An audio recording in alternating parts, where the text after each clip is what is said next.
Casa Vostra. Dans les années 70, les châteaux ne valaient quasiment rien.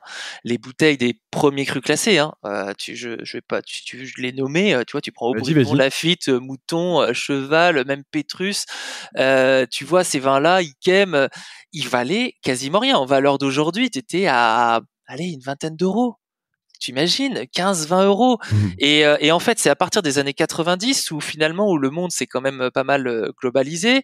Et là, il y a eu un engouement, notamment avec ce marché américain qui s'est très intéressé fortement avec nos vins. Robert Parker qui a débarqué, c'est le gourou du vin qui a fait la pluie et le beau temps. Et aujourd'hui, Parker, ouais. et voilà, donc t'avais un vin, t'avais une super note, genre du 98-100%, mais t'inquiète que ton vin, il partait, ça marchait très très fort.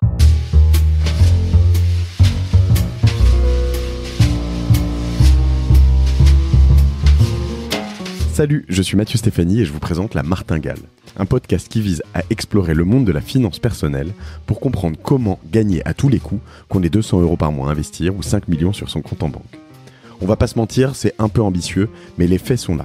Jusqu'à maintenant, j'ai pas pris le temps de m'intéresser à tous ces sujets et il est temps que ça change. Alors abonnez-vous, des éclairages gratuits, ça commence par là. On est confortablement installés, chacun de son côté, parce que toi, je crois que tu es à Bordeaux, ou dans le Bordelais, ou dans ce coin-là. Thomas Hébrard, salut. Salut Mathieu. Je suis ravi. Écoute, je suis ravi d'échanger avec toi. Tu es bien dans la région bordelaise, hein? Ouais, je suis au Bordeaux. Tu sais que j'ai failli être dans mon dressing parce qu'on m'a dit qu'il fallait un environnement un petit peu refermé avec pas trop de avec une peu de décoration. Donc j'ai failli être en mode Harry Potter et le test qu'on a fait ce matin finalement c'était nickel. Donc je suis bien comme il faut dans mon entresol quoi. Je suis un peu déçu parce que j'aurais bien aimé enregistrer avec toi dans ton dressing. Ça aurait fait un peu. Je t'en renvoyé la photo. Hein. Exactement. Et puis tu t'en serais souvenu pendant bien longtemps. Mais bon, on va faire quand même dans ton entresol. Tant pis. Il n'y a pas d'écho. Le son est bon. Je suis ravi d'enregistrer avec toi, Thomas. Je suis ravi parce qu'on va parler de vin et que c'est vraiment un sujet qui me concerne énormément, qui me plaît beaucoup pour plein de raisons. Évidemment, dans La Martingale, on parle d'investissement, on parle de différents types d'investissements, des investissements papier très froids, de certains investissements de pierre à la fois chauds et à la fois de temps en temps aussi très plus distants. On va parler d'investissements d'objets éventuellement qu'on peut porter, de montres, de voitures, de sacs à main, de différentes choses comme ça. Et j'aime bien explorer tous ces univers. Le vin, on a déjà fait 1 ou 2 épisodes parce que en fait, on parle généralement, alors tout comme un peu dans l'IMO, mais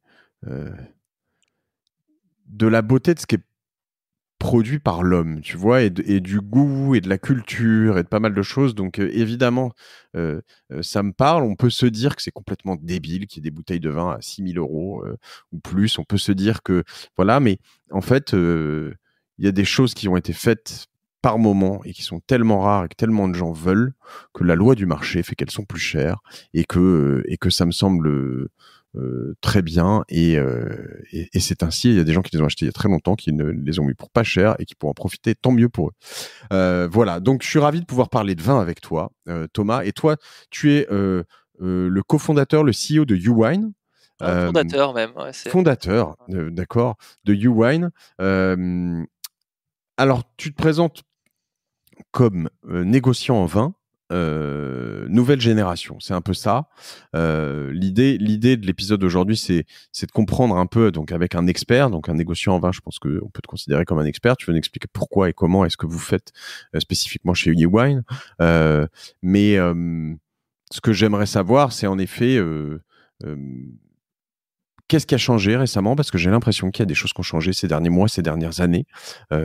Comment est passée la crise du Covid sur le business qui te concerne? Et puis tes best practices, tes clés à toi, parce qu'elles sont différentes aussi de celles que j'avais pu évoquer avec certains de tes partenaires, tes confrères. Et donc voilà, j'aimerais comprendre où est-ce que j'achète mon vin, où est-ce que je le stocke, comment je le fais, comment je le vends, sur quoi je dois aller. J'ai 1 million de questions là-dessus. Mais avant tout ça, est-ce que tu peux m'expliquer un peu ce que tu fais avec YouWine? Ouais. Uwine, donc effectivement, tu m'as introduit comme un négociant de nouvelle génération. En fait, qu'est-ce qu'il y a derrière ça? En fait, on est un vrai écosystème vin. Même notre métier, c'est l'expérience client autour de sa cave à vin. Et pour ça, en fait, il faut être capable de répondre à l'ensemble des problématiques qu'il y a autour. Je veux acheter, j'ai pas les moyens de stocker chez moi. Donc il faut avoir un service de stockage externalisé. Je veux être capable éventuellement de revendre parce que je suis pas forcément capable de tout boire. Et dans tous les cas, se créer une cave est un investissement, même si on consomme les bouteilles derrière. On a acheté une bouteille à un instant donné pour la consommer dans 5 ans, 10 ans, 15 ans, 20 ans et voire même plus. Donc ça reste un investissement derrière. Il faut aussi un peu digital pour savoir comment se passe au niveau de ses caves, pour la gestion de sa cave, voir un peu les valorisations globales. Il faut aussi offrir un peu d'expérience parce que c'est aussi ça, notamment sur les nouvelles générations, et c'est pour ça qu'on est ça, c'est la nouvelle génération de clientèle. Là, c'est millennials qui deviennent aujourd'hui de plus en plus mes clients. Et au niveau d'eux, ils veulent aussi raconter des histoires auprès de leurs amis, pour eux-mêmes. Donc pour ça, c'est tout ce qu'on peut appeler du wine tour, des dégustations. Et voilà, donc en fait, nous, c'est l'agrégateur de tout ça. Donc on est à la fois une fintech, on a commencé là-dessus et c'est quand même l'objet de notre call, une société de gestion d'actifs, donc en tant que métier, voilà, d'investissement avec la régulation AMF qui a derrière ce cadre protecteur, un négociant pur traditionnel comme étant celui qui a l'accès au domaine, qui a cette connaissance sur le vin, une plateforme de distribution derrière parce qu'il faut être capable de revendre les vins et je t'expliquerai pourquoi cette composante est essentielle. Et enfin, une wine tech par rapport à toutes les technologies et le digital qu'on utilise derrière pour apporter un environnement finalement sans friction à l'ensemble de nos clients. Ça fait beaucoup de métiers différents. Fintech, négociant, plateforme de distribution et wine tech. Alors, j'avais pas entendu le wine tech. Hein. Tu peux me décrire un peu ce que c'est qu'une wine tech? La wine tech, en fait, nous, on cherche pas à avoir de la technologie ou digital comme étant un moyen pour capter des clients, mais comme un moyen pour supprimer ce que j'appelle les frictions. Les frictions, c'est toutes les petites choses qui nous gênent au quotidien. Par exemple, je sais pas, on est sur notre ordinateur, on fait une manip un peu régulièrement avec notre souris, on se dit mais c'est pas possible, il y a un raccourci clavier qui doit exister pour ça. Toutes ces petites choses qui nous embêtent et finalement, les enlever, c'est gagner en productivité, en efficacité, en qualité de vie. Le vin en est bourré. C'est un monde qui passionne le plus grand nombre. Tout le monde adore le vin, mais on est tous mal à l'aise. Je sais pas trop comment prendre, comment acheter. Et je te confirme, si tu vois, je me souviens de cet épisode que j'ai enregistré avec ta consoeur, en effet, de Ideal Wine, Angélique de Langsin, qui a un métier très différent du tien d'ailleurs. Hein. On pourrait y revenir, mais qui m'expliquait en effet que typiquement, ce que j'ai fait depuis quand même sur un certain nombre de bouteilles, mais qu'il fallait, si tu gardais des bouteilles pour éventuellement les revendre, bon, évidemment, ça tu le sais, mais bon, les mettre en cave, les retourner une fois de temps en temps, mais par exemple, filmer les bouteilles parce que en l'occurrence les étiquettes sinon elles s'abîment, etc. J'avais pas filmé des bouteilles quoi et en l'occurrence tu te dis ok, je comprends parce que j'ai une vieille bouteille, j'en ai parlé l'autre jour, j'en ai parlé avec elle, mais qui était pas filmée, elle est flinguée et du coup je lui ai renvoyé après, elle me dit la bouteille enfin, c'est pas qu'elle vaut plus rien, mais elle pourrait valoir, j'imagine, plus de 5 000 euros et elle me dit elle en vaut moins de 500 quoi. Donc de toute façon parce qu'elle a été mal conservée. Et donc tout ça, tu te dis en fait c'est la même chose d'ailleurs dans chaque univers. Si tu veux rentrer dans les cryptos et que tu connais pas grand chose, souvent passer par des intermédiaires. J'avais fait des épisodes avec la maison du Bitcoin, ou si voilà, c'est souvent quand même plus safe. Et donc j'imagine que toi, ça fait partie de ces frictions que tu vas gérer, le stockage, la garantie d'avoir des bouteilles qui sont clean. Voilà, parce que les conditions de stockage qu'on a sont juste parfaites. C'est des entrepôts qui sont faits pour ça, qui sont sur Bordeaux. Derrière, il y a aussi effectivement les conditions de stockage chez toi, mais c'est aussi une volonté d'aller simple. Il y a des ça, si tu veux, tu peux me questionner là-dessus. Il y a vraiment des ordres de grandeur qu'il faut respecter, mais finalement c'est assez simple. C'est ça aussi ce que l'on veut apporter chez nous, c'est de dire que gérer une cave finalement c'est beaucoup plus simple que ce que l'on veut derrière. Et c'est vrai que si on veut chercher une valorisation, il faut apporter, si on peut apporter certifier des conditions de stockage de professionnels, bah déjà ça c'est un bon point. Certifier la traçabilité de la bouteille, c'est aussi un bon point.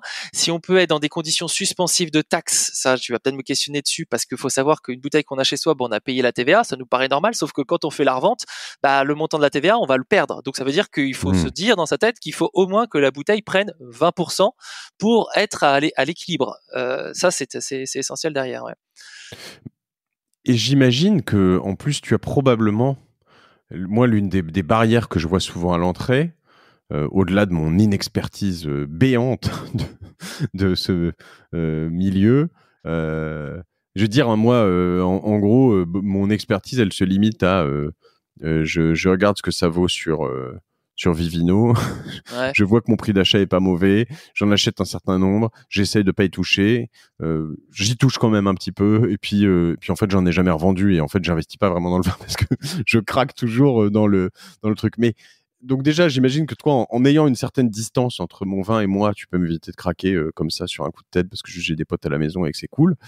Mais en plus, tu as probablement des conditions d'accès privilégiées, c'est-à-dire par des questions de volume, des connaissances, des habitudes, des précommandes, des choses comme ça, non ? Ah oui, il y a c'est vrai qu'on permet d'avoir des conditions d'achat qui sont plus intéressantes que ce qu'un particulier pourrait avoir. On permet d'avoir ces suspensions de taxes aussi. On permet d'avoir ce service qui permet de offrir toute cette traçabilité derrière et donc de revendre dans des meilleures conditions que des ventes aux enchères. Mais ça reste un des leviers quand on fait un investissement personnel. On permet, et c'est ça aussi qui est important, c'est qu'en fait la cave, finalement, nos clients, c'est le plaisir d'avoir sa cave chez soi, c'est quand même aussi de les avoir, de les montrer, de les toucher, ces bouteilles, d'avoir cette jouissance de voir ces bouteilles là. Et c'est vrai que moi je leur permet, je considère que la cave de garde, il faut surtout pas qu'il est chez eux, c'est qu'ils la gardent, ils les ont à distance. D'où là, ça revient à la question que tu m'avais posée en disant oui, mais le digital il rentre là. Ça me permet de rapprocher la cave de mes clients, grâce au digital. Les technologies, c'est aussi ça, c'est que demain, imagine les stocks sont à Bordeaux. T'habites Singapour, t'habites New York, t'habites la Chine. On est en train de résoudre le truc, mais je suis obligé d'avoir j'étais obligé d'avoir un stock local, mais maintenant je vais pouvoir livrer des bouteilles qui sont de Bordeaux directement à mes clients chinois. C'est assez récent. Mais là, tu veux avoir la bouteille vite, donc il fallait que je sois capable de te l'envoyer via ce qu'on appelle les réseaux des expressistes. Ça fait ce modèle économique où tu achètes un produit n'importe où dans le monde et tu l'as le lendemain chez toi à 13h. C'est le modèle d'Amazon et ça en fait sa success story. Et le vin, il faut aujourd'hui répondre à ça. Et derrière, moi j'avais une problématique de casse de mes bouteilles sur les flux de transport et j'ai quand même des bouteilles qui ont une valeur marchande importante. Donc il était hors de question de prendre le risque. Il n'y avait pas de technologie qui permettait de protéger de conditions optimales mes bouteilles sur ces flux de transport. Et je l'ai créé, je l'ai breveté. Aujourd'hui, toutes nos caisses, on envoie des caisses individualisées, on met des copeaux de liège dedans. C'est du liège recyclé, donc en plus c'est complètement écologique. Quelle que soit la forme de la bouteille, de la caisse, on remplit le vide. Et ça a des propriétés techniques qui sont incroyables.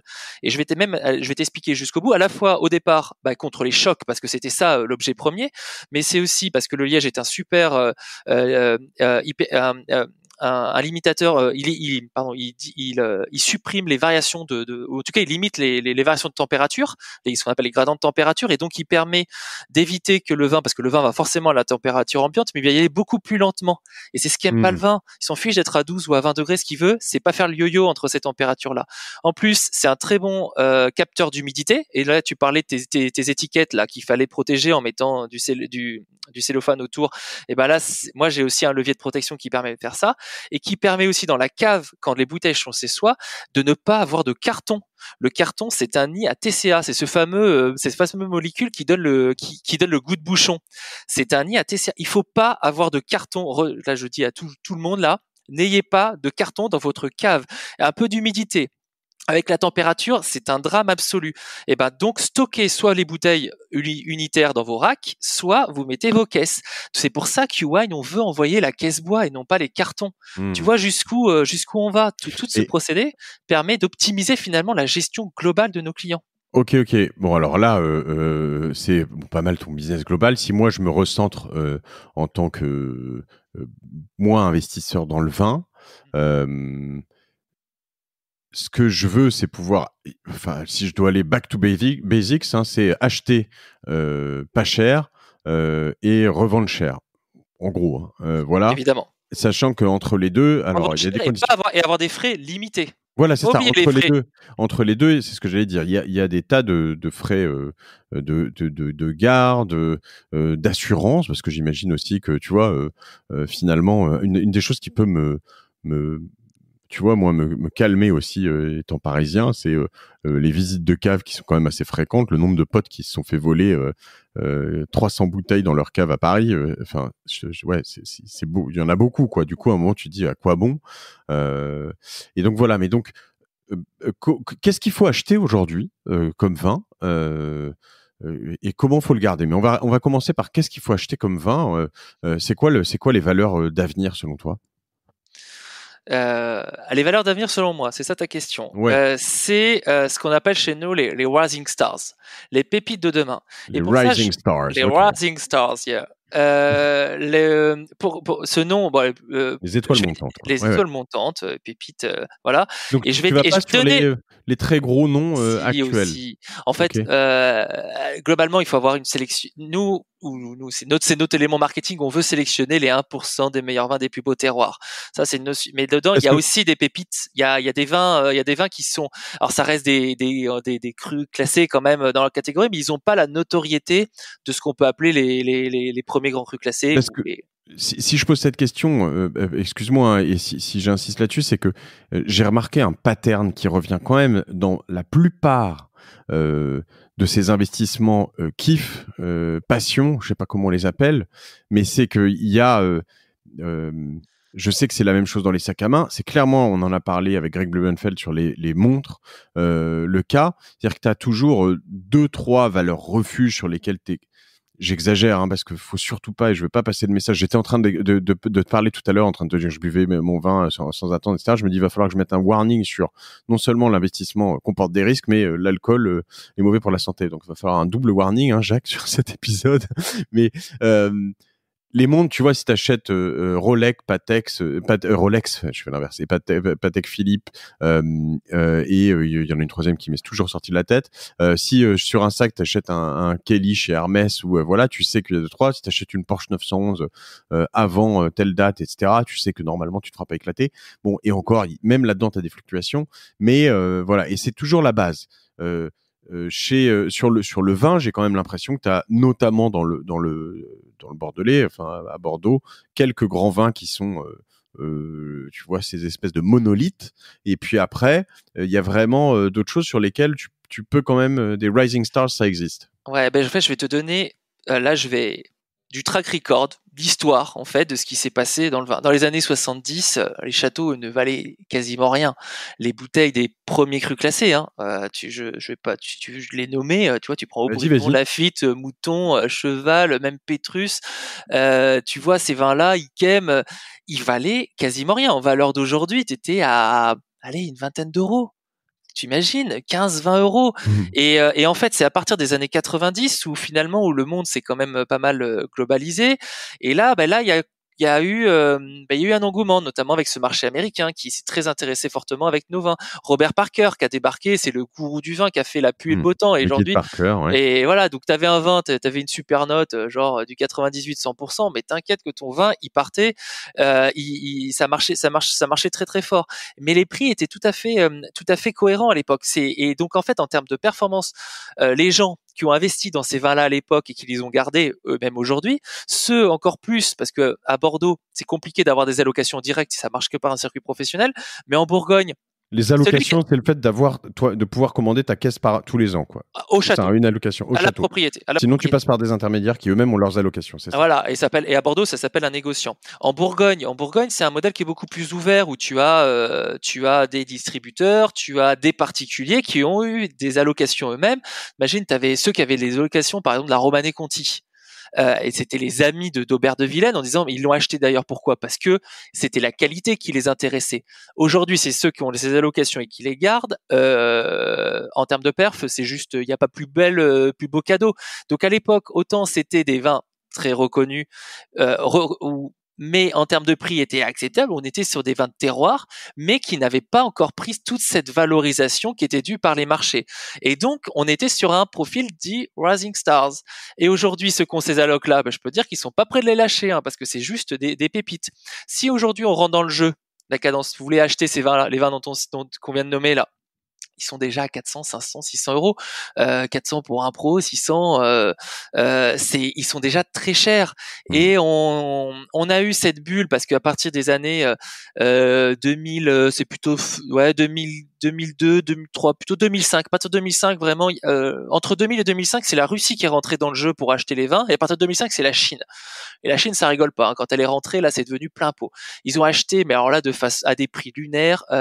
Les vins, c'était devenu, c'est devenu le gros critère social en Chine, très important. Même post-crise financière à 2009, ils ont continué à acheter, mais c'était c'était des nouveaux distributeurs. Ils étaient. Et donc, depuis toutes ces années, ça n'a fait que monter.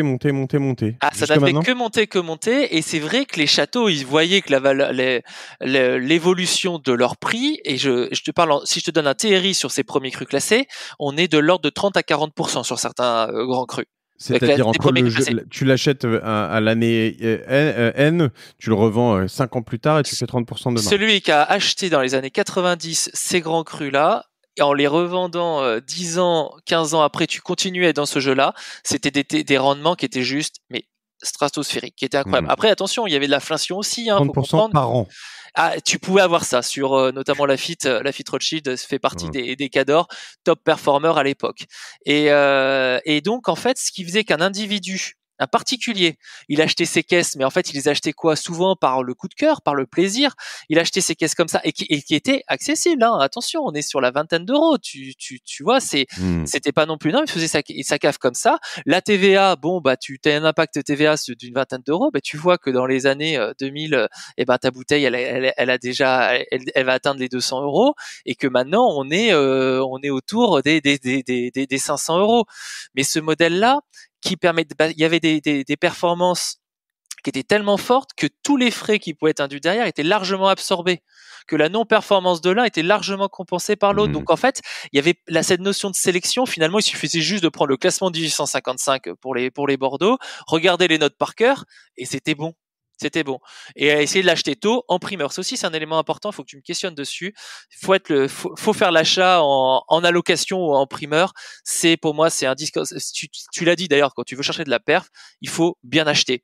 Et il faut, voilà. Donc ça, c'est un critère fondamental. Et pour ça, il faut faire à Bordeaux sur les achats primeurs ou l'avoir le plus tôt possible avec un minimum d'intermédiaire. Tu vois, tu me tends la perche. Donc je suis ton fil. Tu vas faire ton interview toi-même. Je suis ravi. Non, c'est quoi la différence entre l'allocation et primeur? Alors, c'est juste du wording entre des régions différentes. À Bordeaux, une allocation est un primeur. En fait, l'allocation, c'est un droit de réservation ou plus ou moins de caisse au sein d'une propriété. Donc un droit d'achat. À Bordeaux, cette première période d'achat s'appelle les primeurs. C'est en avril, normalement. Voilà, en avril de chaque année. On achète le millésime N-1 typiquement, le millésime 2020, on va l'acheter, en tout cas il va être dégusté en mois d'avril et les châteaux vont sortir le prix entre avril et juin. Et là, ils vont sortir leur prix. On sait déjà à peu près à ce moment-là si ça va être bon, plus ou moins, il y a déjà des notions ou pas encore complètement. Ouais, alors à ce moment-là, il y a les experts du monde entier qui viennent et qui vont déguster les vins. Nous aussi, professionnels de la place, on vient aussi. C'est très très important, on déguste tout et on sait déjà, alors c'est encore on va dire un fœtus, parce que le vin n'est pas en bouteille, c'est un bébé, mais on sait déjà le potentiel qu'il peut nous donner lorsqu'il sera en bouteille et qu'il aura fait son vieillissement derrière. C'est assez intéressant comme exercice, ouais. Et donc en Bourgogne ou dans les autres régions, partout ailleurs, en fait, il y a un système d'allocation qui se fait à partir du moment où il y a un château qui a une demande qui est supérieure à son offre, il gère une rareté, et bien la rareté, il la gère avec un système d'allocation. Et les millésimes sont pas forcément les mêmes. Typiquement, là cette année à Bordeaux, c'est sûr, il y a que le millésime, c'est le millésime 2020 qu'on va cette année, pardon. je parle d'avril 2021, c'est le millésime 2020 qu'on va acheter. Mais là, typiquement, en Bourgogne, les allocations qu'on a, c'est du 2018, du 2017, un peu de 2019. Ça dépend. Chaque domaine fait un peu comme il veut et à la période de l'année qu'il veut. Ok. Ça me fait peur tout ça quand même parce que tu te dis typiquement moi en ce moment je suis très Bourgogne, tu vois. Ouais. Et donc du coup en effet j'ai l'impression que on va te dire oui c'est bien les Bourgognes, mais tu as quand même un peu l'impression que c'est absent des débats. Enfin c'est pas là-dessus, tu peux te faire plaisir, mais je sais pas si c'est là-dessus que tu peux investir vraiment.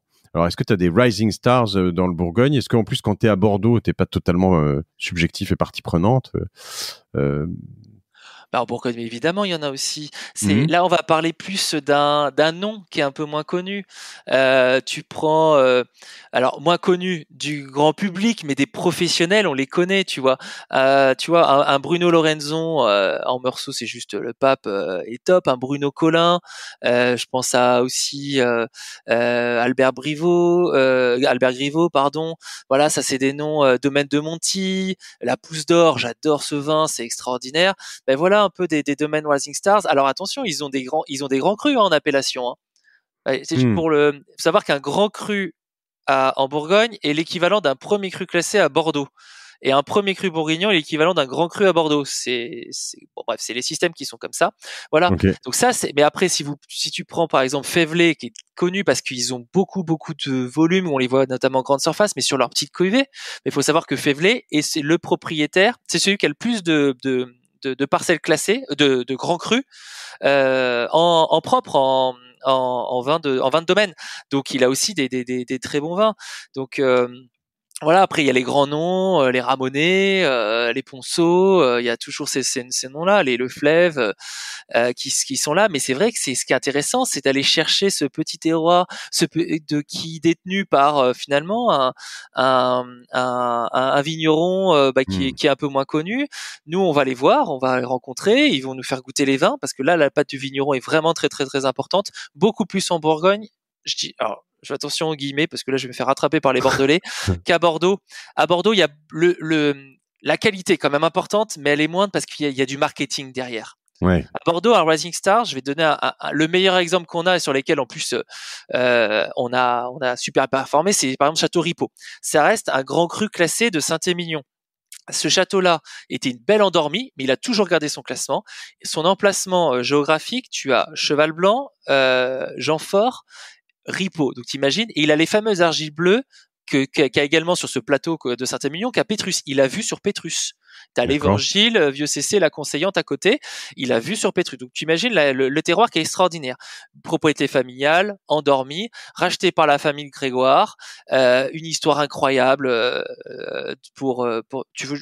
Moi, je te la raconte, comme ça, tu vas voir un peu ce qu'il y a derrière. Famille Grégoire, je sais pas si tu as entendu parler du château de la Rivière, cet accident d'hélicoptère près de la Dordogne. Ça te parle il y a quelques années entre un Chinois et un Français? Oui, vaguement, en effet. Ouais. Et en fait, le rêve de ce monsieur Grégoire, c'était avec la cession de ce château absolument magnifique qui est en Fronsac, je crois, c'était d'acheter un cru classé. Et les deux fils ont dit, on va suivre le vœu de notre père. Et ils ont racheté un château Ripaud. Ils ont investi, non pas pour eux, mais pour les générations d'après. Ils ont creusé, il y a quasiment, sur les 16 hectares, il y a quasiment 4 hectares qu'ils ont défrichés pour faire des systèmes de drainage hyper sophistiqués au-dessous, et faire l'étude des sols et tout ça. Ils ont fait la chartreuse, déchets flambant neufs, embauché des super pros. Les vins, ils sont extraordinaires, inconnus. Et nous on raconte cette histoire. Aujourd'hui, il y a le marketing, il y a tout, il y a une super qualité. En racontant ces histoires, et parce que la qualité est là, on arrive à séduire le consommateur final, quoi. Voilà, et à les valoriser. Je vois info à château-ripaud ripeau.com ou le numéro 05 57 74 41 41. Je les appelle, je leur dis je veux commander 5 caisses de vin. Ils vont me dire non. Ah, si tu veux des vins livrables, là ils vont te dire oui. Si tu veux des vins primeurs, ils vont te dire non. Parce que les primeurs, ils placent pas la place de Bordeaux. Donc d'accord. Donc tu es obligé de passer par des professionnels. Ouais. C'est un système qui est comme ça, qui est un héritage du passé et qui peut pas changer ça. et qui va pas changer tout de suite. qui est comme ça. Les grands crus à Bordeaux, ils sont distribués uniquement via les négociants de la place de Bordeaux, dont on fait D'accord. partie. Ouais. D'accord, très bien. Et alors eux, s'ils me vendent du vin, ils me vendent quoi du coup? Ils vont me vendre, excuse-moi, hein, ils vont me Qui vendre te des vend? anciennes. Si je les appelle et que je leur commande 4 caisses, ils vont me vendre des anciennes. Tu parles de Ripo? Ouais. Ah oui. Là, ils vont te dire, alors pourquoi pas. Bon, il faut que tu arrives à les séduire en disant, parce que il y en a la plupart, ils disent bon ben non, je sais pas, Appelle, passe par du un wine. négociant qui fait Ouais. du e-commerce par exemple. Ouais. Tu prends, il y a des négociants locataires qui font du e-commerce. Tu prends Millésima, c'est voilà, c'est de la super, c'est un super site, une super D'accord. référence. Là, tu pourras, j'imagine que tu peux trouver du Ripo aussi.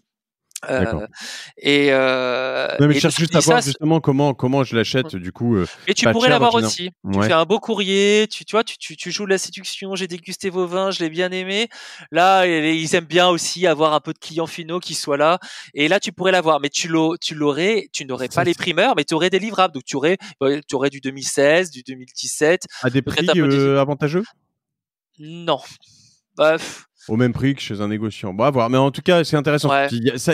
Peut-être que ça se teste, quoi. Si tu as envie d'écrire directement à certains grands crus que tu aimes bien, comme ça, en tout cas, au moins les Rising Stars, Ouais. j'imagine que c'est pas possible ailleurs nécessairement. Mais c'est possible. Ouais. Sur les Rising Stars, tu peux, par exemple, parce que là, on a parlé de Rising Stars de grandes régions.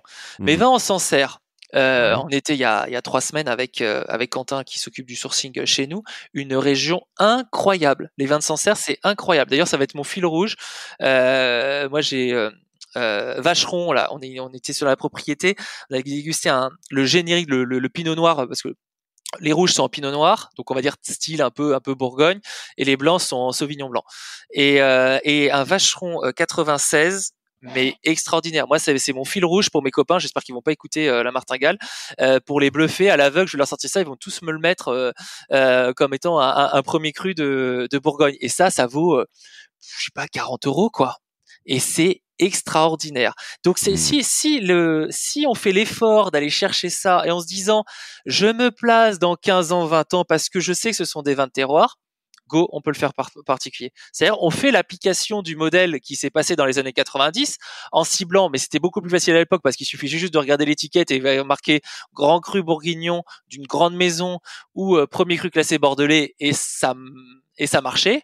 Là, il faut chiner d'autres vins qui n'ont pas de classement. Mhm. Voilà. Ok, ok. Bon, ça me fait quand même penser que soit tu t'y mets. Bon, c'est un peu le problème avec tous ces investissements, c'est que soit tu t'y mets vraiment big time et tu vois, je t'écoute et je me dis comment. Alors, souvent quand tu t'y intéresses un petit peu, même pas à fond comme toi pour devenir professionnel, mais un petit peu, généralement tu vas quand même, au bout de quelques temps, être capable de diguer, de trouver un ou deux bons filons quand même, tu vois. Et tu te dis bon, tiens, j'ai écouté Thomas là, son truc Château Ripaud, je l'ai goûté, en plus il me plaît, je le recommande. 4 caisses par an et puis on verra ce que ça donne. Bon, j'ai toujours ce problème de risquer de le boire. Mais non, mais il faut que tu en boives En maintenant, mais c'est l'occurrence, aussi ça. ouais, T'en commandes 4 caisses, t'as tu sais raison, que t'as raison. tu vas en boire 2. S'il faut, c'est ça. Moi, j'ai monté Ouais, Yuan le sur ça. problème, c'est que je risque de ne pas en avoir à la fin du tout. Moi, 4 caisses par an, si je commande d'autres choses, quand même, je suis pas alcoolique, donc ça va aller. Ouais. Mais le Mais modèle, c'est ouais, ça, hein. Acheter plus que son ouais, t'as besoin de raison. consommation pour pouvoir en revendre une partie et financer sa conso. Si je fais simple, se créer une cave et picoler gratos. Moi, j'ai créé U-Wide sur ce modèle-là. Bon, Mm. après, faut quand même apporter un peu de robustesse et tout. Il y a quand même d'autres choses à faire. Mais sur le principe, moi, c'était ça. Comme toi, tu as créé la martingale pour toi, parce que tu avais besoin Mm. de chiner des offres d'investissement qui sortaient un peu des codes, qui soient bien faites et tout. Bah, moi, j'ai créé Uwine sur le même principe, ouais. Donc, tu as un statut, toi, de fintech, donc du coup, enfin, tu as dit AMF, donc du coup, ça veut dire que je peux aussi vraiment utiliser Yuan comme une sorte de véhicule d'investissement, c'est un peu ça? Ah ouais, complètement, ouais, Ouais. ouais. J'ai un peu cette fierté, c'est que j'ai fait un peu jurisprudence avec l'AMF. Ça m'a pris 4 ans de ma vie quand même tu vois, de construire le modèle économique et de le faire enregistrer par l'AMF. Ok. Et ce modèle d'époque, en fait, c'est un système ça s'appelle le mandat de gestion.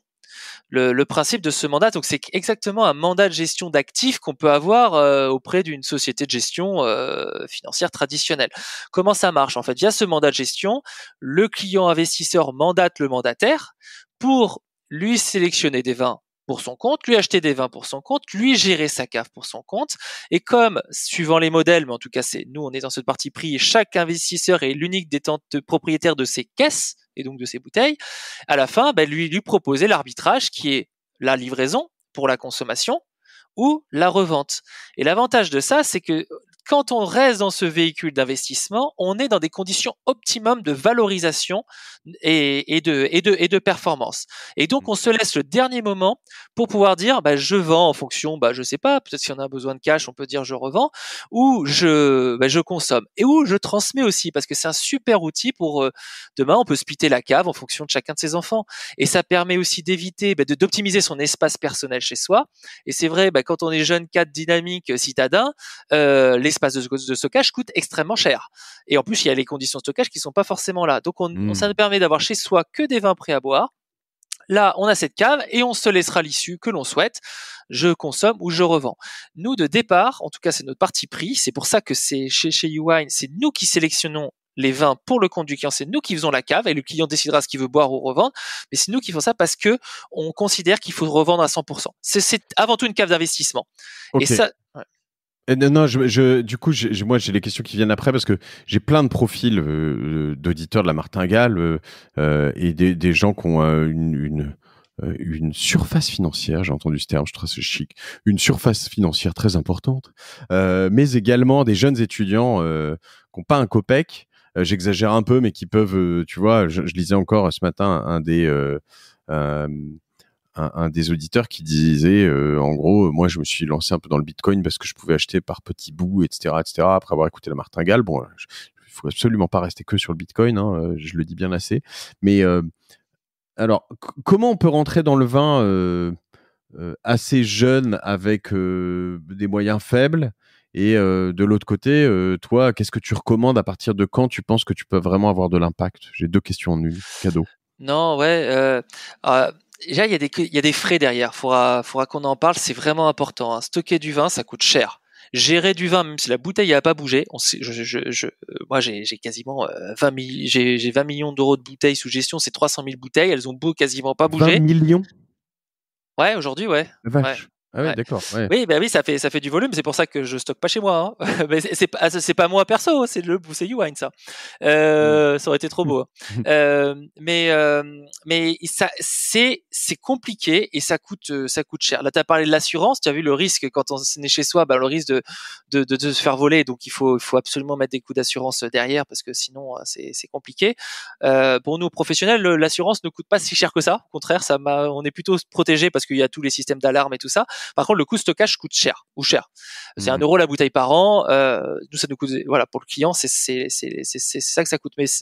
Et donc, il faut prendre en compte l'ensemble des frais. Et après, il y a le service aussi. C'est pas tout d'acheter une bouteille, c'est quel est le service qu'il y a derrière. Parce que derrière, il y a un service qui est apporté au client, il y a des reporting à faire, il y a également un travail pour revendre les vins. Et ça, il y a des investissements. Et donc, ça veut dire qu'un client, et il faut absolument minimiser les frais parce qu'il faut pas que les frais dépassent, nous, c'est 3% maximum chez nous. Donc 3% sur quelqu'un qui investit par exemple 500 euros, là, j'ai pas de quoi vivre, donc c'est compliqué. Donc en fait, il faut un minimum de surface pour offrir un service de qualité, et notamment sur la revente, parce que l'essentiel, le risque pour les investisseurs, ça faut qu'ils le retiennent, c'est la liquidité des actifs. Comment on revend les bouteilles? Le sujet, quand on achète, c'est dire, OK, comment je vois la revente? Et donc la liquidité des actifs, même dans le vin, faut le préciser. Même dans le vin, c'est un problème parce qu'on ne parle pas de liquidité liquide. Hein. Enfin, on se comprend. Il faut savoir que pendant les périodes de crise, le vin est illiquide. Là aujourd'hui, les restaurants n'achètent pas. T'as beau diviser par 2 ton prix de vente, personne ne va vouloir l'acheter parce qu'il n'y a pas de clients. Donc c'est un marché qui est un peu binaire. Il marche très fort ou il est là. Alors du coup, c'est un peu comme l'histoire du pétrole. À un moment, je sais pas si tu te souviens, au tout début du premier confinement, à un moment, il y a le pétrole qui était passé à un prix négatif parce qu'il y avait tellement de stock que les personnes qui stockaient du pétrole voulaient s'en débarrasser parce que ça valait plus suffisamment le coup. Donc là, quand je t'écoute, je me dis, attends, prix de stockage plus une grosse partie des acquéreurs qui sont notamment les professionnels de la restauration, ça a pas dû faire une très belle année, ça, quand même, si. Non, alors, en fait, c'est aussi un des avantages de ce type d'actifs qui sont décorrélés des marchés, parce que les marchés, ils ont tendance à surévaluer le positif comme le négatif. Donc, c'est-à-dire qu'on a une volatilité qui est très très importante. Le vin, elle connaît beaucoup moins ça. La perte depuis le début d'année, elle est que 3%, elle est que de 3%. Donc l'effet Covid, on le verra un Oui, peu mais plus c'est tard. illiquide. Il n'y a pas de marché. Et Si je te voilà. raisonnement, donc tu sais pas exactement ce que ça va donner Ouais.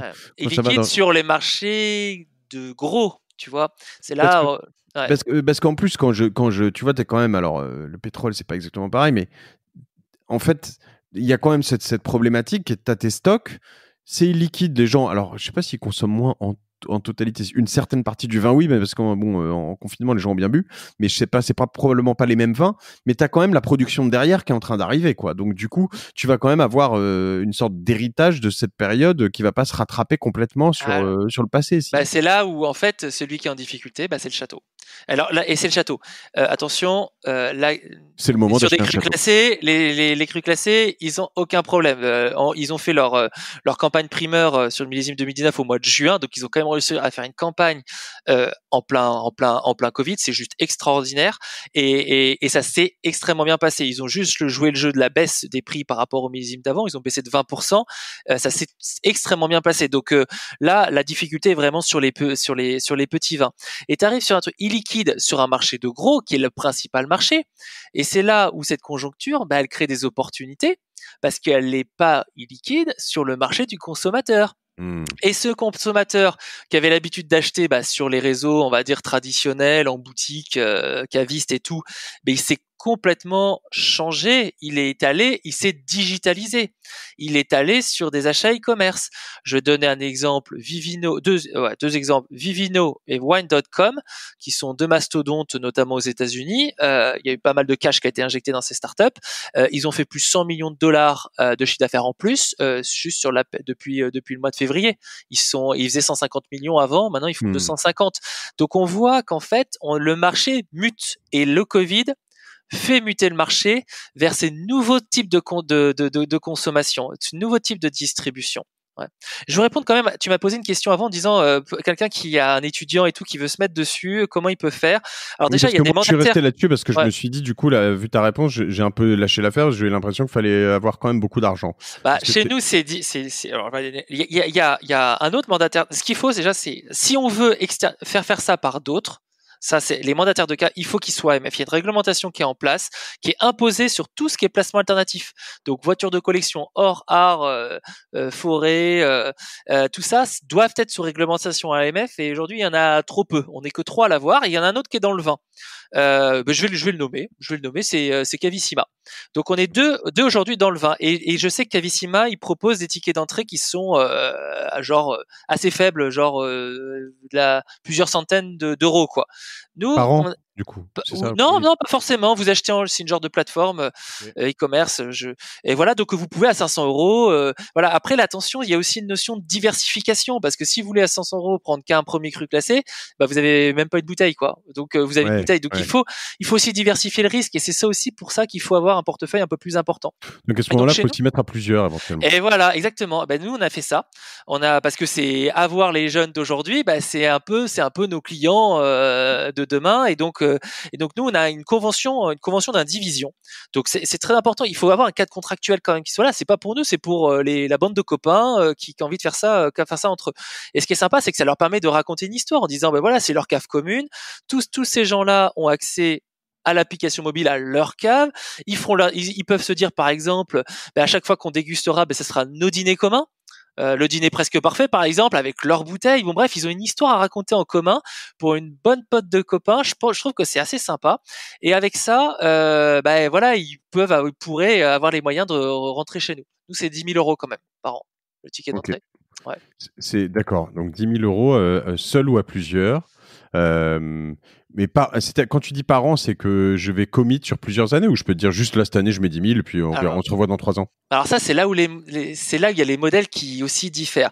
Il y a ceux qui vont proposer d'investir dans un portefeuille de vins dits livrables avec des millésimes différents, et il y a ceux comme nous et parce je reviens sur ta problématique de départ, le bien acheté, où on ne fait investir que sur les allocations ou sur les primeurs.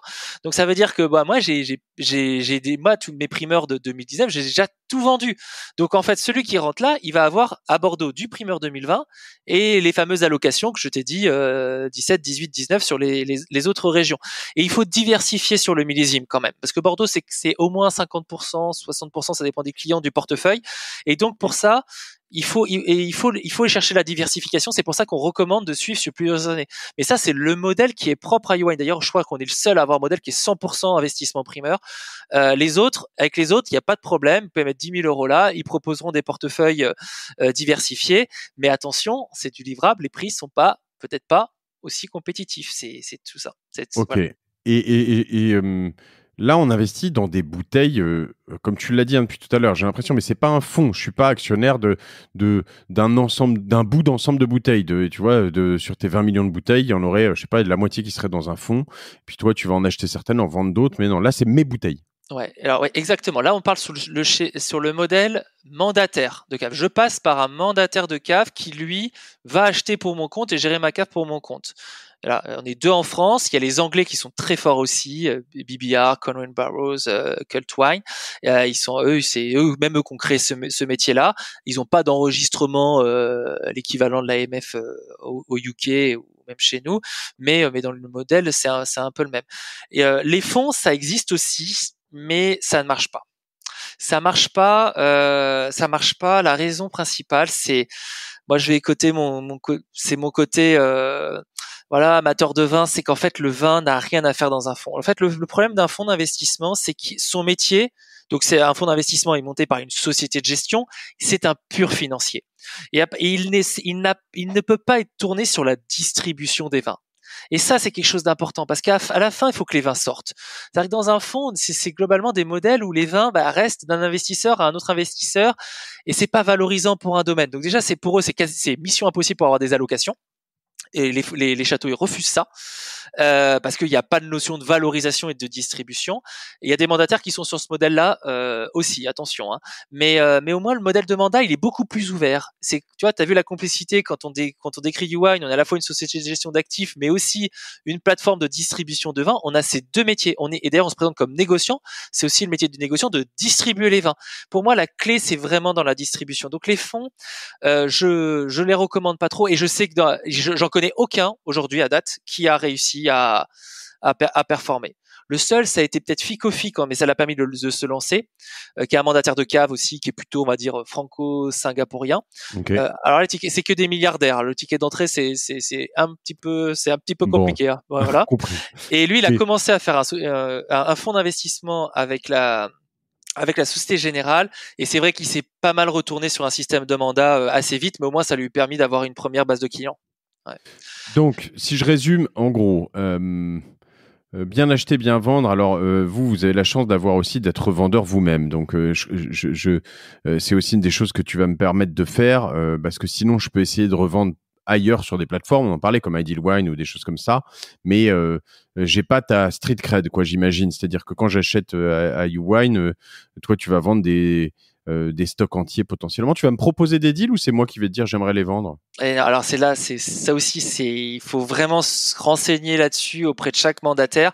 Nous, c'est nous qui faisons la vente. C'est nous qui disons quand on fait la vente. On propose avant, on demande le go en disant voilà, c'est le moment de revente. Est-ce que vous êtes d'accord?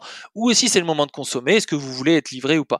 Le client peut dire aussi à tout moment. Il est aussi là, mais globalement c'est nous qui sommes moteurs de ça. On fait les ventes. Et typiquement cette année, on n'a jamais autant désinvesti avec autant de perfs que cette année. Tu vois, c'est appareil antinomique alors que le marché, on a dit qu'il était illiquide en ce moment. C'est parce que nous, on est distributeur nouvelle génération et qu'on va aller sur les marchés export et voilà, donc ce qui fait, et on est opportuniste sur les marchés, ça marche aux US, en Chine, les consommateurs sont là, quoi. Voilà, donc je sais plus ce que j'ai été là. Non, tu me disais qu'il faut faire attention du coup à par quel moyen tu vends, avec qui, comment, etc. Et en effet, c'est parce que bien acheter, c'est quelque chose. Et bien revendre. Et bien vendre, et en l'occurrence, comme le sous-jacent qui revient quand même, c'est finalement la difficulté pour moi que je peux noter, c'est que c'est quand même beaucoup, notamment les gros vins, un marché de professionnels. Donc, ça veut dire quoi? Ça veut dire que moi, tout seul, même avec mes 6 caisses, ou même si je commence à dire j'en prends 12, je reste comme un pimpin, un touriste, quoi. Du coup, à un moment, il faut que je me poule avec plein d'autres gens, ce que tu me permets de faire. Mais c'est pareil pour l'achat et la vente. C'est-à-dire que si demain j'ai un Ikem à vendre, ou 2 ou 3, et que c'est des trucs où je me dis tiens, j'en ai 3, bon, il y a pas forcément le crayon ou le Si, machin qui Ideal vont manger. Wine. Oui, Ideal Wine, mais Ou nous aussi, il hmm, y a des clients, on appelle ça des reprises de cave, des clients qui nous disent ouais, reprenez-moi la cave, et c'est nous, ça nous, moi, j'aurais même pas dû dire parce qu'il y en a plein qui vont dire vas-y, récupère-moi ma cave et tout pour la revendre. Nous, on n'aime pas ça parce que comme on n'a pas fait la vente initiale, on a le sale boulot. Le boulot le plus dur, c'est revendre. ouais, Mais on le fait, et parce qu'on permet de mieux revendre que sur les sites de vente aux enchères. Moi, je suis acheteur sur Adelwine. Je n'ai jamais revendu une bouteille dessus. Ça veut dire, hmm, et parce que c'est un modèle, et toutes les ventes aux enchères, c'est pas que les modèles, les ventes aux enchères en ligne, toutes n'ont intérêt aujourd'hui que pour l'acheteur, sauf exception le Jéroboam de la Romanée qui est dans d'un millésime extraordinaire, qui est dans des conditions extraordinaires. Là, on voit les ventes records que l'on voit, mais ça, c'est de la pure niche, quoi. C'est tellement rare qu'il faut oublier ce type de truc. Donc, les ventes aux enchères, globalement, c'est absolument pas un canal. C'est c'est la dernière des solutions parce que c'est un modèle qui est surtout intéressant pour l'acheteur et non pas pour le revendeur. hmm. Mais pour un particulier, il n'y a pas trop de choix. C'est vrai c'est assez facile. Idlewild, ça fait quand même du volume, donc c'est quand même très pratique pour revendre. Quand on sait pas trop le faire, c'est quand même très pratique de revendre via ces sites-là. Donc voilà, donc je le recommande, bien sûr, ce qu'on est Oui, là. oui, mais ce que je veux dire, c'est que voilà, c'est pas tout à fait la même chose. Pareil, moi, je me disais à ce moment-là, c'est un peu comme sur certains univers, les montres, même les voitures. On a toujours parlé de savoir dans quelle mesure elles ont été bien traitées, pas bien traitées, bien suivies, carnet d'entretien, etc., etc. J'imagine que sur le vin, C'est tu as pareil. quand même, voilà, des bouteilles qui ont été mal stockées, mal, voire des faux, etc. Et du coup, j'imagine que sur certaines places de marché ou quand on traite avec des gens comme toi, on est plus serein. C'est Ah un oui, peu mais l'idée. en tout cas en B2B, c'est quasiment impossible de vendre des caves de particuliers, Mmh. de les remettre sur les places. Tu peux avoir quasiment un prix de différence entre une bouteille qui est passée par un particulier et une bouteille dont on a toute la traçabilité et tout, comme tu viens de l'expliquer. Ça peut être du simple au double. Mmh. La bouteille, elle peut valoir du simple au double. Tu as un niveau qui est pas très bien, l'étiquette aussi, tu vois. Bah ça, paf, tu perds, allez, moins 20% et tout. Après, c'est du gré à gré, ça devient, Ouais. Donc, c'est donc la vie.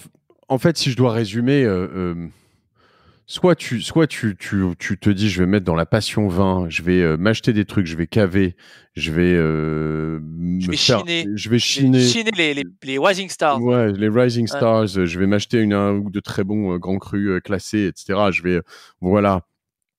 Et Je vais stocker puis, longtemps. Je suis donc prêt à être patient. voilà, je stocker longtemps. Pour les Parisiens, ça se passe à Issy-les-Moulineaux, dans 2-3 caves qu'il y a autour de Paris, Oh, mais ça bien coûte sécurisées. c'est les prix. Là, c'est là, il faut trouver quelque chose qui soit peu Oui, que populaire de Paris, là. tu trouves Ouais. chez des. Mais là, j'allais dire dans la maison de campagne d'un pote, mais moi j'ai des potes Ouais. qui peuvent visiter leur maison de campagne Ah aussi. ouais, Donc, ouais, moi du coup, j'aurais non, fait non. ça. Ouais. Moi Mais, je ferais le plan chez soi ou chez ses parents, en maison de ouais. campagne, et j'investis un peu pour sécuriser un petit peu s'il faut. Mais ouais. Mm. Mais du coup, voilà, soit tu te dis finalement, tu vas chercher de l'autre côté, je fais ça un peu plus mon investissement. Alors j'aime bien l'idée de me dire, je vais sur une plateforme comme la tienne à plusieurs. Pourquoi je dis ça? Parce qu'en fait, le vin, comme j'ai déjà dû en parler ici, mais nous, avec des potes, à la sortie de nos études, on a acheté un cheval. Et on a eu plusieurs chevaux, jusqu'à 3 chevaux en simultané. Là, on en a encore, il court. Bon, là, avec le confinement, tout ça, c'est pas facile, mais on va le voir courir de temps en temps. On se fait un dîner dans des hippodromes, etc. C'est sympa, tu vois. Et en fait, je trouve que le vin, il y a ce côté aussi où tu peux te dire à la fin, tu fais des choix en commun, t'échanges, tu dis tiens, on va aller là-dessus, on va là-dessus, et tu sors pas, tu prends quelques bouteilles, tu te fais un bon dîner. En fait, il y a un côté très partage, tu vois, qui est toujours le sous-jacent intéressant d'un tel investissement, quoi. Il y a une autre solution, on n'en a pas parlé. Ouais. Euh, tu peux investir dans le vin en défiscalisant aussi ton IR. Ah, Là, c'est 25% la réduction depuis pourquoi? le mois d'août. Et il y a aussi le remploi d'apport cession. Ça, c'est pour des gens qui vendent leur société. Donc voilà. Et Alors, moi j'ai ouais. attends. On me donne 25% de déficit sur mon IR si j'achète du vin. Si j'investis, ça veut dire quoi? Il faut le revendre quand Alors même. Si ouais. je le bois, j'ai quand même. Non, voilà, là tu l'oublies, là tu oublies cette partie-là. Il y a quand même des conditions. Ok. Alors, bon, là, je vends mon truc. Je suis le seul à avoir monté ce produit, mais en fait, en fait, il faut faire T'as du le droit, private t'as le equity. droit, t'as le droit de vendre ton Ouais, truc. là, Hum. mais moi, c'est une solution qui existe, donc voilà. Ouais. Il y en aura certainement d'autres. Là, en fait, il faut faire quand tu investis, tu sais, dans des PME intracommunautaires, bah, Ouais. tu as une prise de risque entrepreneuriale et donc derrière, bah, tu as une carotte fiscale qui est proposée là. Et c'était 18% jusqu'à août et c'est passé à 25%. Avant, tu sais, il y avait la défisque ISF, 50% d'ISF. Ouais. D'ailleurs, j'ai créé cette offre au départ pour ça.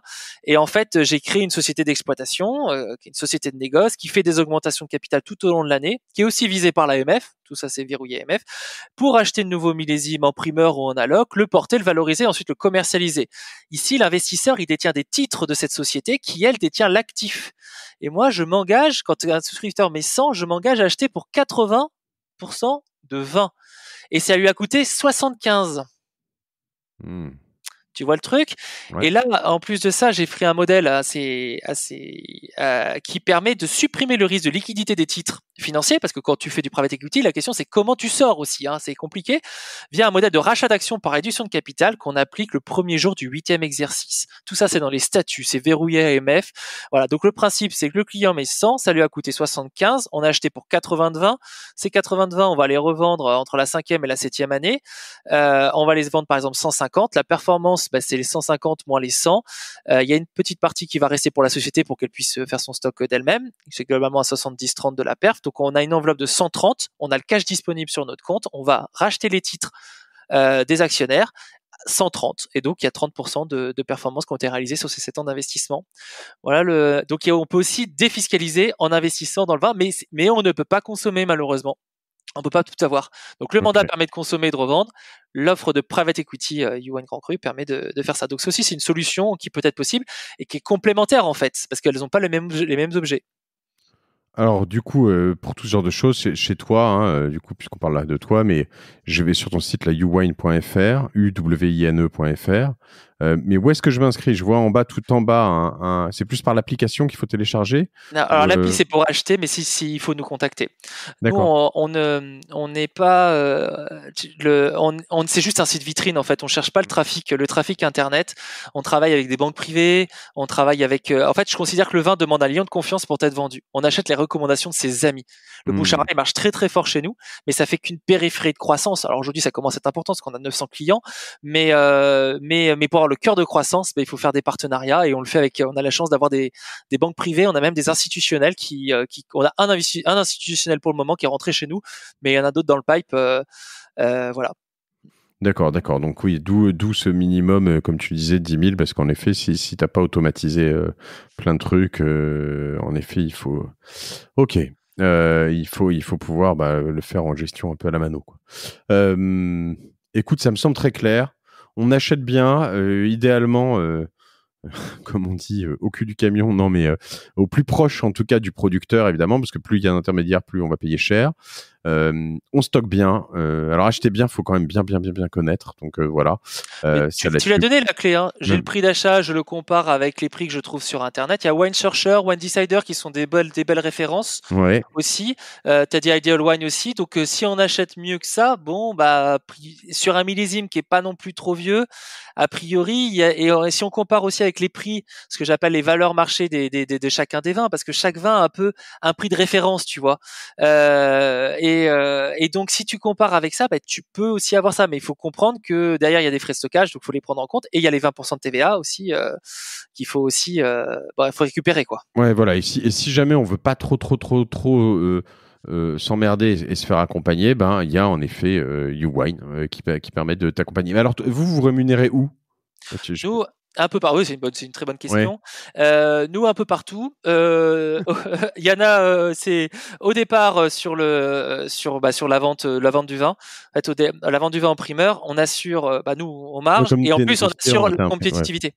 On a, nous, en fait, nos prix de vente sont imposés. On ne peut pas aller plus haut que certains prix. Voilà. Ni plus bas, hein, d'ailleurs. Si.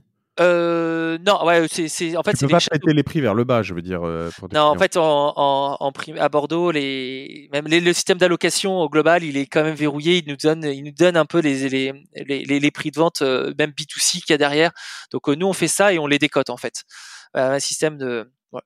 Bref, on a une marge au départ, mais tout en garantissant, et ça, alors là, c'est même contractuel, la compétitivité d'achat de nos clients. Il y a des frais de gestion annuels qui sont de 2% par an, qui vont jusqu'à 0,5%.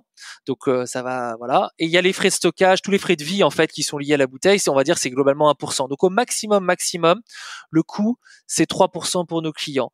Bah, voilà, sur 6-7 ans, bah, on a à peu près les 20%, sachant qu'on permet de perdre la TVA.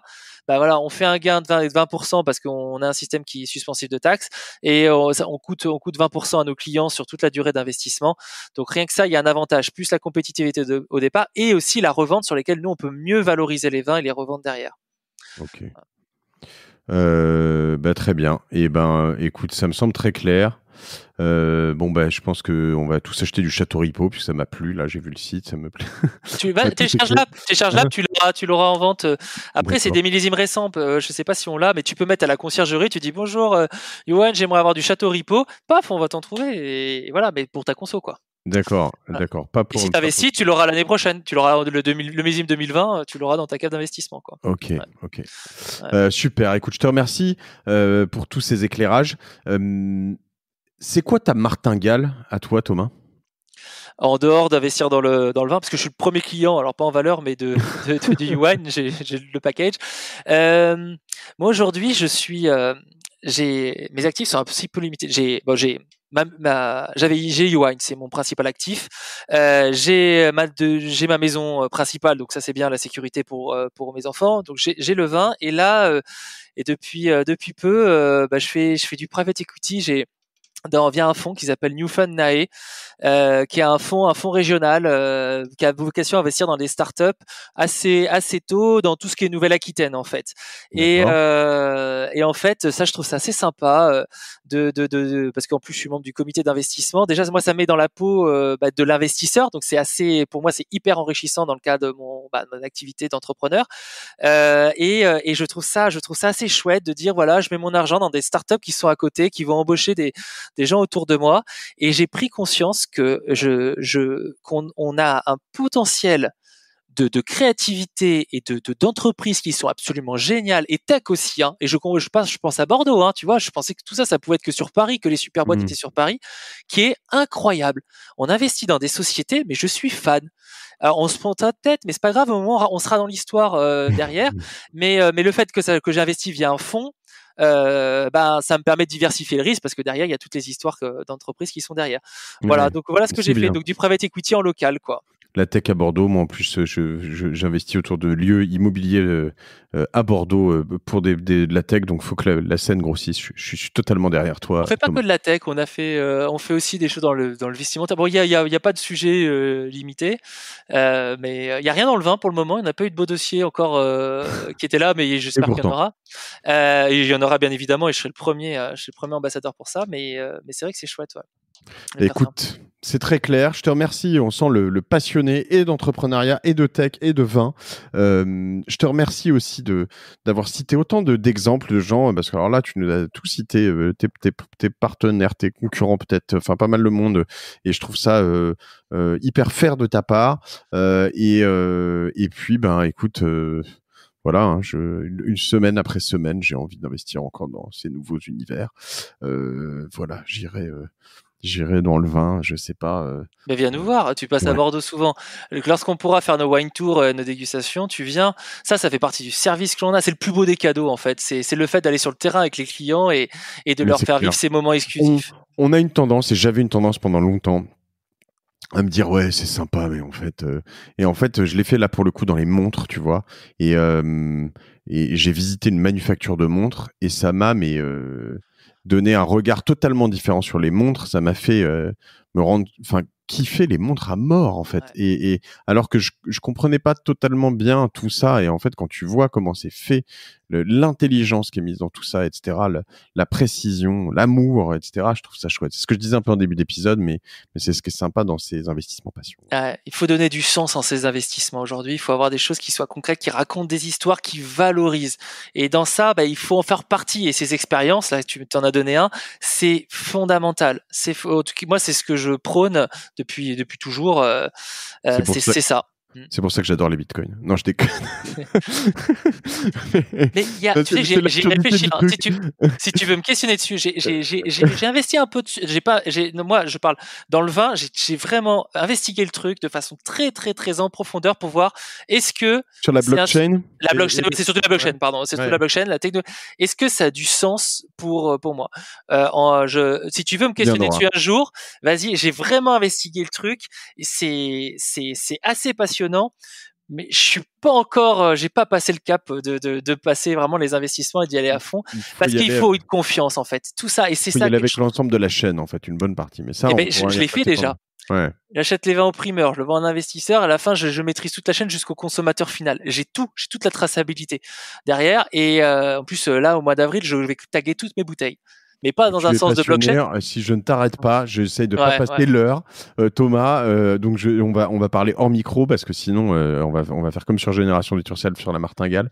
Mais je pourrais parler de crypto, de blockchain sur le vin pendant 4 heures aussi. On refera ça à un autre moment. Je suis désolé, hein, je t'ai un peu arrêté dans ta passion, mais il faut que je sois fort. On m'a demandé d'être fort sur la martingale, donc sois fort. 1 million de merci à toi en tout cas, vraiment pour tout ça. Et puis à bientôt. YouWine, on contacte sur le site uwine.fr. Voilà, si vous venez de ma part, vous aurez un meilleur accueil que les autres. Vous aurez une bouteille offerte de. Non, je déconne. Même tu peux être parrain. Tu peux être leur parrain. Eh ben voilà, je vous parraine tous. Venez de ma part. Ou qui disent qu'ils viennent de ta part. Voilà. D'accord, simple, efficace. Je sais pas ce que je gagne encore, mais peut-être quelque chose, des super choses. Du pinard. Super. Vous allez alimenter ma cave. Allez, je vous embrasse tous. Partagez la martingale bien autour de vous parce que vous êtes hyper sympa sur Génération du Turself. Il n'y a pas beaucoup d'étoiles sur Apple Podcast sur la martingale non plus. Il faut en mettre tous d'un coup là, boum, tout de suite. Ça fait monter dans les classements. C'est hyper important. Ça me permet aussi d'avoir des super invités comme Thomas et puis d'aller plus loin, peut-être un jour d'avoir dans mes rêves des club deals tous ensemble, de faire des tas de choses. Donc allons-y, parlez-en. Je vous remercie, je vous embrasse et je vous dis à la semaine prochaine sur la martingale. Merci Jacques pour la prod. À plus, ciao.